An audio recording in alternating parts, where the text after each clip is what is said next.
പണ്ട് ശ്രീനേട്ടൻ ഒരു പടത്തിൽ ഞാൻ ശ്രീനേട്ടൻ പറഞ്ഞൊരു ഡയലോഗ് ഉണ്ടെന്നറിയോ, ഈ കാക്കി കുപ്പായത്തിനകത്തും ഒരു കലാകാരൻ എന്ന് പറഞ്ഞ പോലെ ഈ വില്ലൻ എന്ന് പറയുന്ന വില്ലൻ കുപ്പായത്തിനകത്തും ഒരു പാട്ടുകാരനുണ്ട് എന്നുള്ളത് ശരിക്കും പ്രേക്ഷകർക്ക് അറിയാം. പക്ഷെ എന്നാലും ഈ പാട്ടുകാരൻ എപ്പോഴും ഉള്ളിനകത്തോട്ട് കയറിയേ? അത് പാട്ടുകാരനുള്ളിൽ കയറിയത് ഞാൻ പാട്ട് പഠിച്ചിട്ടൊന്നുമില്ല. അത് പറയുന്നതിന് മുമ്പൊരു കാര്യം, ഞാൻ ഈ പ്രാവശ്യം അയ്യപ്പനെ പറ്റി പാടിയ ഒരു കാസറ്റ് ഞാൻ ആനിക്ക് തരാൻ കൊണ്ടുവന്നിട്ടുണ്ട്.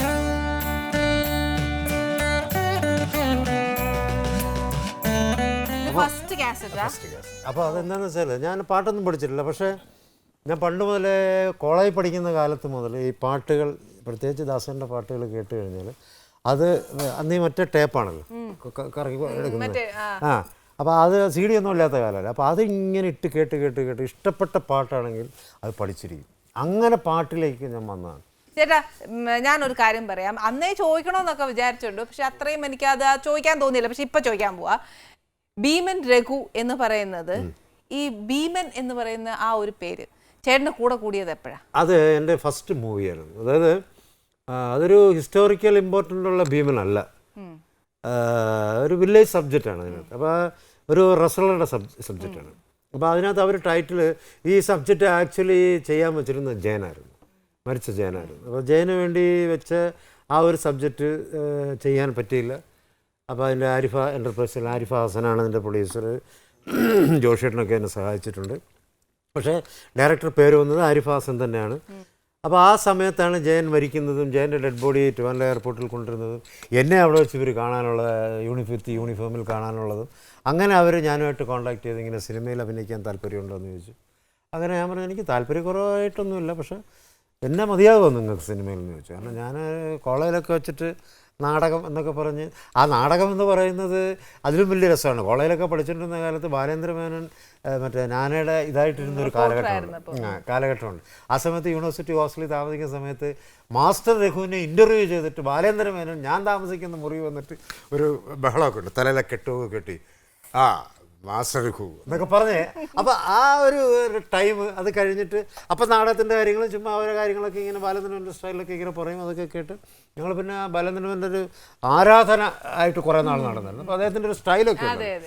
അപ്പോൾ അതെല്ലാം കഴിഞ്ഞിട്ട് ഇങ്ങനെ എയർപോർട്ടിൽ ജോലി ചെയ്തപ്പോൾ ആ സമയത്താണ് ഇവർ അതിൻ്റെ അടുത്ത് ചോദിച്ചു ഇങ്ങനെ ഒരു ഇതുണ്ട് വരാൻ പറ്റുമോ എന്ന് ചോദിച്ചു. ഞാൻ പറഞ്ഞു വരാം. അപ്പോൾ അവർക്കൊന്ന് ഇതൊന്ന് ടെസ്റ്റ് ചെയ്ത് നോക്കണം, കാരണം ഇയാൾ സിനിമയിൽ എങ്ങനെയാണെന്ന് അറിയാം. അപ്പോൾ ഞാൻ മദ്രാസിൽ വിളിക്കുന്നു. ഞാൻ മദ്രാസിൽ ചെല്ലുന്നു. ബാലേട്ടനുണ്ട്, പൊന്നമ്മ ചേച്ചിയുണ്ട്,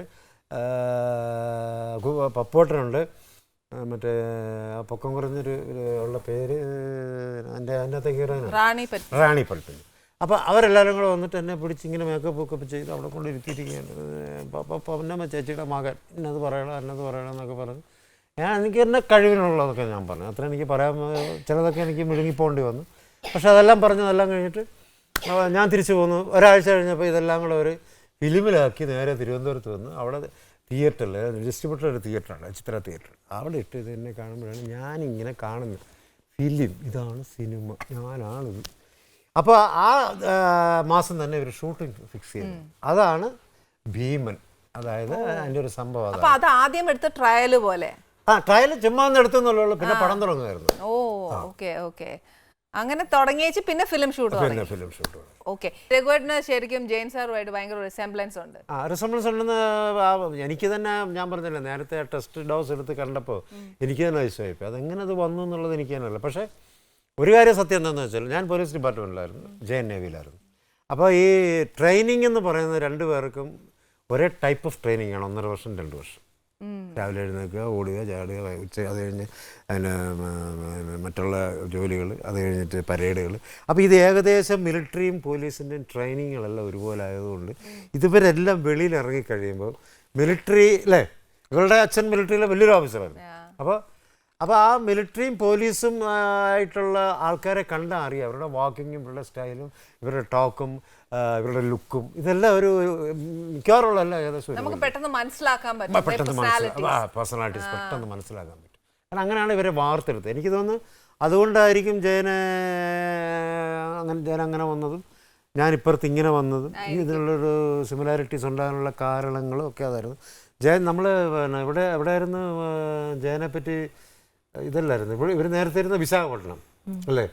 അവിടെ ജാവ കൃഷ്ണൻ നായർ എന്നായിരുന്നു ജയനെ അറിഞ്ഞുകൊണ്ടിരുന്നത് അന്ന്. അതായത് ജയൻ അന്ന് അവിടെ നേവിയിൽ ഓഫീസറായിരുന്നു. അപ്പോൾ ആ ഓഫീസർ ഇങ്ങനൊരു ജാവ മോട്ടോർ സൈക്കിൾ.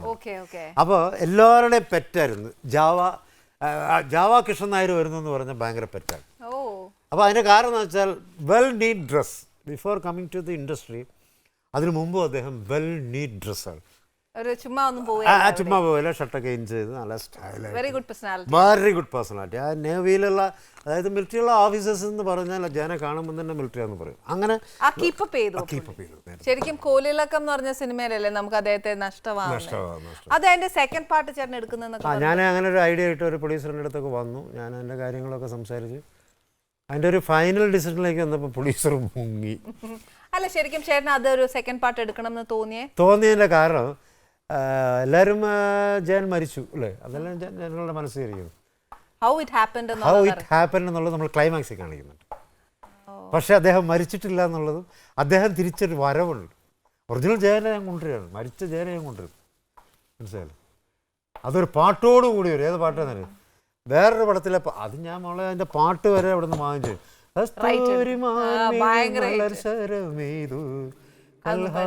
പുഷ്പങ്ങൾ പൂമഴ പെയ്തു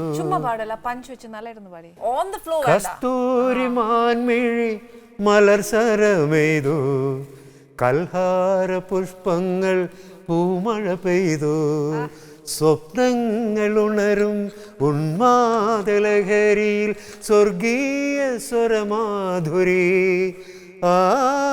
ഗന്ധർവ സ്വരമാധുരി. ശരിക്കും രഘുചേട്ടാ നമ്മൾ ആ പാട്ട് കേൾക്കുമ്പോൾ നമുക്ക് വേറൊരു ഹീറോയിനെ അതിനകത്ത് വിഷ്വൽ ചെയ്യാനോ പറ്റില്ല. പക്ഷേ എന്നാൽ ഈ ആളെ എങ്ങനെ വരുന്നു എങ്ങനെ കൊണ്ടുവരുന്നുള്ള ജയൻ തന്നെയാണ് വരുന്നത്. ജയനെ കൊണ്ടുവരും ഞാൻ. അതെങ്ങനെയാണെന്ന് മാത്രമേ ഞാൻ പറയത്തില്ല. അത് സിനിമ.